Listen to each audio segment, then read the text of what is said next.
여러분, 우리나라가 근대화되기 시작하면서 그래도 한국의 위상을 높였다고 하는 것은 1988년 88 올림픽을 기해서입니다. 여러분, 대한민국에서 올림픽의 성화가 불타오르고 오륜기가 휘날리고 있을 때 전 지구촌에서 동양의 조그만 분단의 나라 대한민국에 관심을 갖게 되었습니다.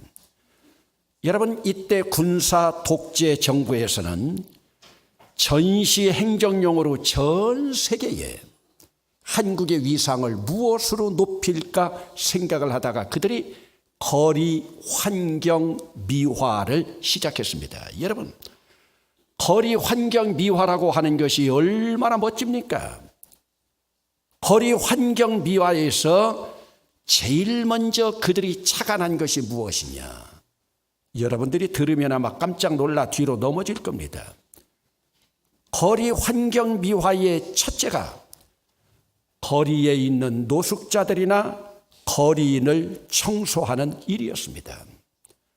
전 도시에 있는 거리인이나 무전 취식을 하는 불황자들이나 구걸하는 장애인들을 청소하는 내무부 훈령 410호가 발효되어서 정부 비밀 정책으로 시행되었습니다.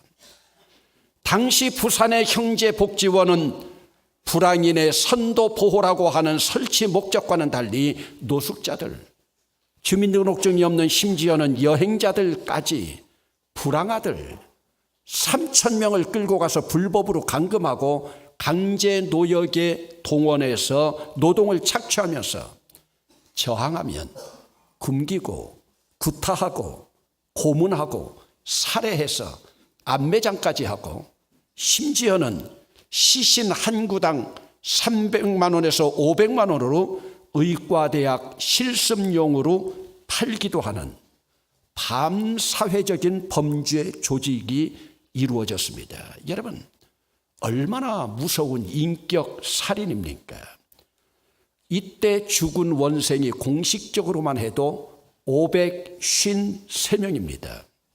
억울하게 암매장 당한 부모들이나 가족들의 억울함, 그 아픔 얼마나 컸겠습니까? 그런데 여러분, 문제는 이런 불법적인 일들이 이루어지고 있는 복지원 입구 대문에 붙어있는 구호입니다. 아치식으로 멋있게 장식된 그 대문, 현대판 아우슈비츠라고 불리는 이 복지원 입구의 대문에는 뭐라고 쓰여 있는 줄 압니까? 믿음과 소망과 사랑으로. 여러분, 그 구호가 붙어 있었습니다. 그러면 이때 인간 청소의 주범이 정부라면 하수인인 원장은 기독교인 장로였습니다. 당시 전두환으로부터 훈장까지 받았습니다. 여러분, 믿음과 소망과 사랑이라고 하는 그 아치식으로 된 그 구호 아래서 얼마나 많은 사람들이 구타당하고 얼마나 많은 암매장의 수레바퀴가 그 밑을 지나갔겠습니까? 여러분, 이 시대 우리 삶 속에서 어떻게 살아가는 것이 기독교인의 바른 삶일까? 우리가 세상에서 소금이 되고 빛이 되는 길이 무엇인가? 여러분, 지금도 이 당시에 인간 청소의 주역이었던 전두환은 떵떵거리고 살아있고 하수인이었던 복지원장 그 장로도 한국 노숙인 복지시설협회 회장으로 정부의 가전 혜택을 누리다가 2년 전에 세상을 떠났습니다. 그러면 당시 14살의 어린 나이에 억울하게 그곳에 끌려가서 14살부터 10년 동안 가장 중요한 배움의 기회를 놓치고 제대로 공부도 하지 못하고 40년을 억울하게 살아오고 보상 하나 받지 못한 이들은 어떻게 보상을 받아야 하겠습니까? 조국 근대화의 그늘에 가려진 어두운 그림자 중에 하나입니다. 여러분, 우리나라 올림픽을 치르고 난 후에 전 세계 언론에서는 한국은 거리에 노숙인이나 거지나 불황아가 없는 천국이라고 소개되었습니다. 여러분, 당시 정말 한국이 천국이었습니까? 제가 이 사건을 어떻게 잘 알고 있느냐? 여러분, 저는 당시 청주에 있는 불황아 시설의 자원봉사로 일주일에 한 번씩 이들에게 예배를 인도하는 신학생이었습니다. 제 아내는 그들에게 찬양을 인도했고요. 제가 지금까지 봉사하고 사역한 곳 가운데에서 가장 열악한 지옥과 같은 복지원이었습니다. 그런데 여러분, 어느 날 올림픽을 앞두고 이 복지원이 다 사라져버렸습니다. 나중에 알고 보니 그 시설이 깊은 산속에, 시설은 잘 갖춰 있었지만 처우는 엉망인 험준한 산속에 지옥 수용소로 들어갔습니다. 청주에 있던 시설의 원장도 그 지역에선 인정받는 유지로 교회의 장로였고 그 부인은 권사였습니다. 제가 부목사로 있으면서 강단에서 그 복지원의 실태를 설교하고 곤욕을 치렀던 적이 있습니다. 왜요? 비판적인 설교를 했다고요. 그 후로 저와 제 아내는 그 복지원 출입을 하지 못하는 아픈 경험을 가지고 있는데, 요즘 부산 형제원 복지 사태가 인권위에 고발돼서 다시 조사하고 있습니다.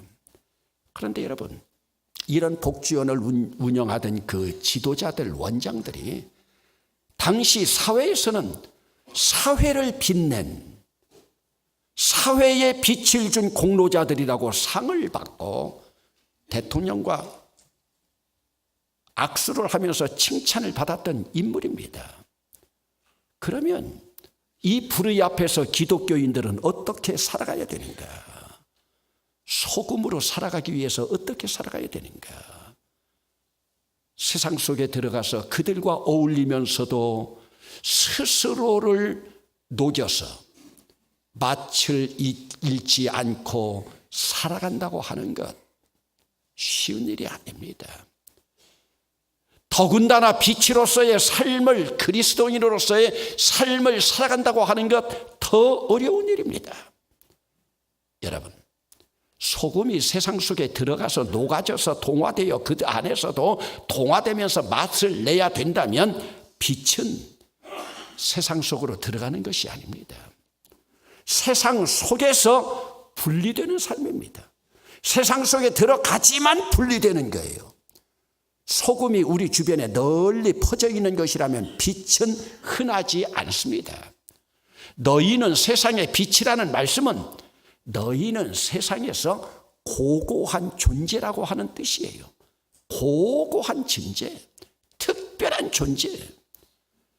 여러분, 소금이 우리에게 꼭 필요한 필수품이지만 빛은 언제나 존귀하고 고고합니다. 우리가 세상의 빛이 되기를 원하시는 예수님은 이미 이 세상은 어두움의 소굴이라고 하는 것을 전제하고 있습니다. 지금 예수님은 이 세상이 어두움의 소굴이라고 하는 것을 알고 계십니다. 그러기에 너희는 세상의 빛이라고 말씀하고 있습니다.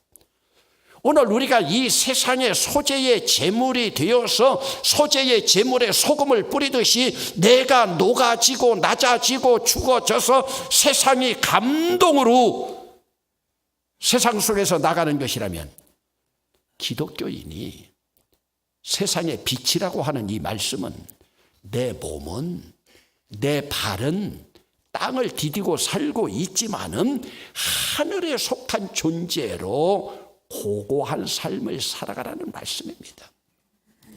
우리는 우리의 발을 땅에 디딜 수밖에 없습니다. 그러나 내 존재는 하늘에 속한 자로 고고하게 세상 사람들이 바라보면 착하게, 자기들이 도저히 따라올 수 없는 그 착함으로 특별하게 살으라고 하는 말씀이에요. 사실 오늘 우리가 세상에서 빛으로 살아간다고 하는 이 말씀을 잘못 이해하면 세상과는 관계를 끊어버리고 고고한 운둔주의로 살아가는 것으로 오해할 수가 있습니다. 그러나 아닙니다. 기독교는 세상 속에서 살아가면서 어두움을 밝히는 빛입니다. 여러분, 아무리 큰 어두움이라 하더라도 빛이 밝혀지면 어두움은 사라지기 마련입니다. 그러면 여러분, 어두움의 현장에서 어떻게 빛이 될 수 있을까? 아프리카 성자로 알려져 있는 슈바이처 박사, 아프리카 선교사로 가기 전에 그는 이미 의학 박사였고 철학 박사였고 당대 사상자였고 오르간을 비롯한 음악의 조예가 깊은 음악 박사였습니다.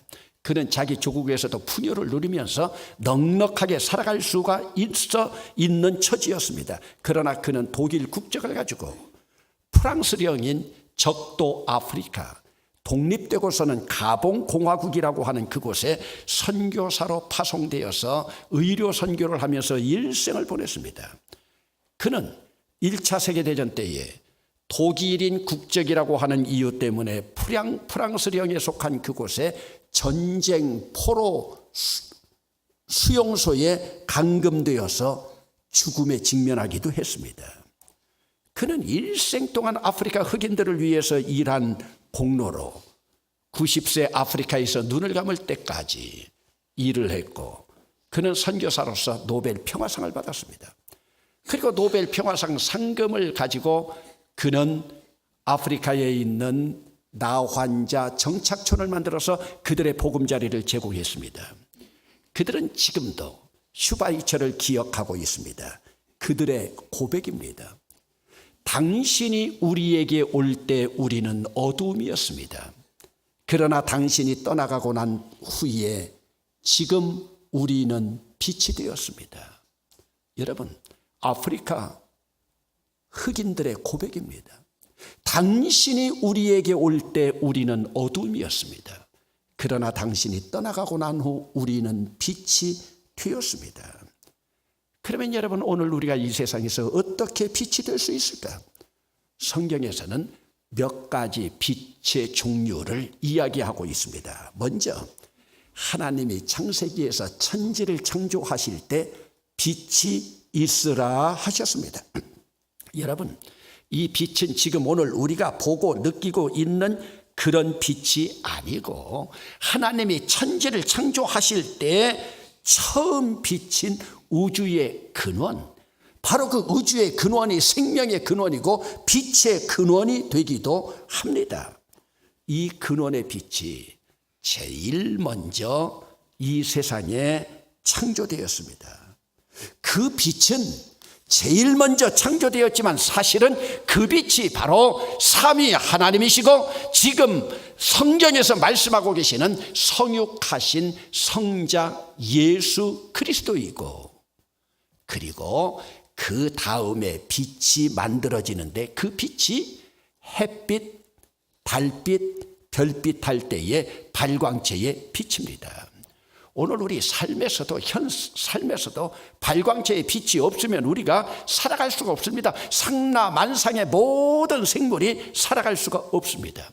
그러면 여러분, 하나님이 빛이 있으라 하시면서 빛을 창조하시고 이제 너희는 세상의 빛이라 말씀할 때 이 관계가 어떤 관계이겠습니까? 하나님이 창조하신 빛이 생명의 빛이 되었으니 그 빛이 피조물인 것처럼, 하나님께서 그 빛을 창조하셔서 피조물이 된 것처럼 너희들도 이제 재창조된 빛의 존재가 되라고 하는 말씀입니다.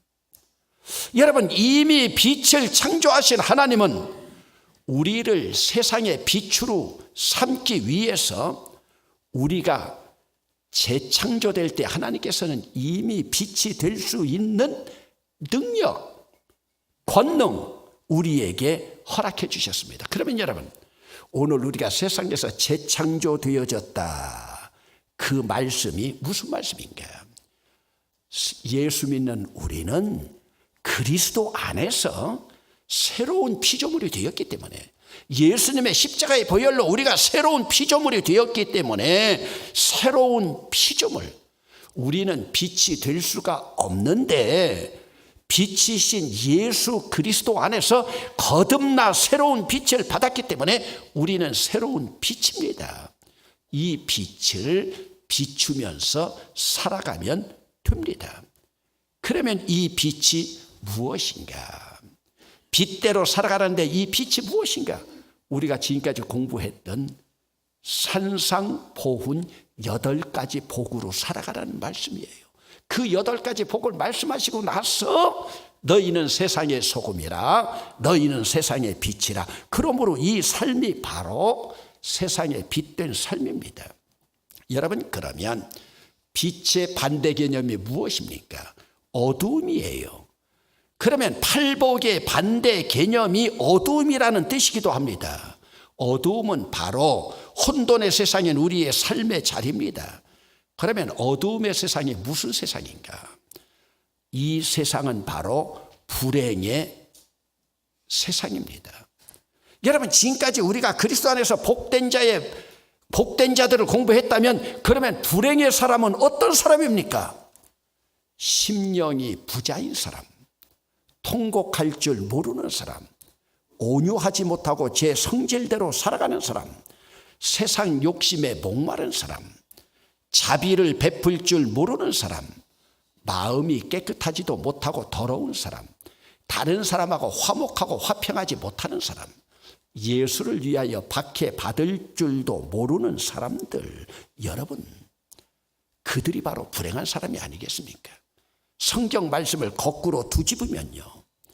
그런데 오늘 이 어두움은 세상에만 있는 것이 아닙니다. 교회 안에도 있습니다. 그리스도 안에서 새로운 피조물이 되고서도 빛의 삶을 살아가지 못하면, 빛이 되지 못하면 교회 안에도 어두움이 있는 것입니다. 여러분, 빛이라고 하는 것은 밝은 빛이 아니어도 어두움을 몰아낼 수가 있습니다. 내가 비록 성냥불, 촛불, 호롱불만 되어도 어두움은 물리칠 수가 있습니다. 내가 큰 빛이 아니라서 나를 통해서 세상의 빛을 밝힐 수는 없지만 어두움을 몰아낼 수는 있습니다. 그러기에 오늘 우리는 세상의 빛을 비추는 밝은 빛은 될 수 없지만 어두움을 물리칠 수 있는 조그마한 빛은 누구나 될 수가 있습니다.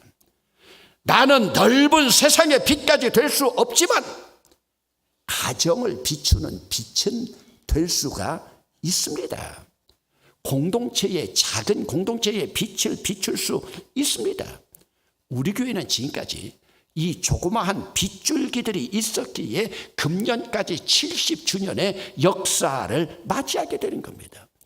그리고 앞으로도 이런 빛을 비출 인물들이 필요하기에 이번에 빛될 한존직 인물들을 선출하려고 합니다. 여러분, 오늘 우리는 각자 조그마한 빛이 되기 위해서 오늘 우리는 주님께서 허락하시는 철저한 행복의 길을 걸어야 됩니다.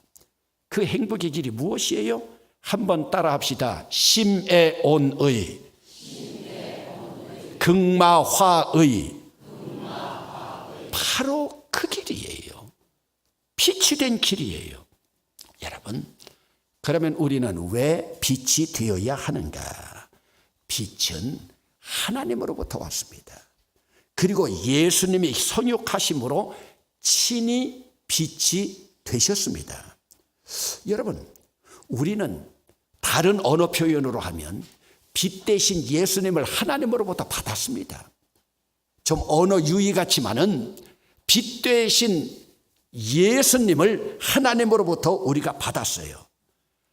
그러므로 빛을 받았기 때문에 예수님의 빛이 내게 임했습니다.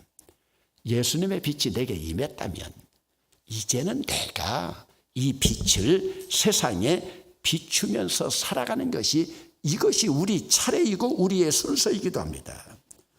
그러면 세상 사람들은 이제 이 빛을 보고, 세상 사람들은 나의 빛을 보고, 그들이 나를 보는 것이 아니라 나의 빛을 보고 예수님을 만나고 예수님을 바라보고 그리고 예수님의 빛에 더 감동된 사람들이 하나님을 찬양하고 경배하고 높이게 됩니다.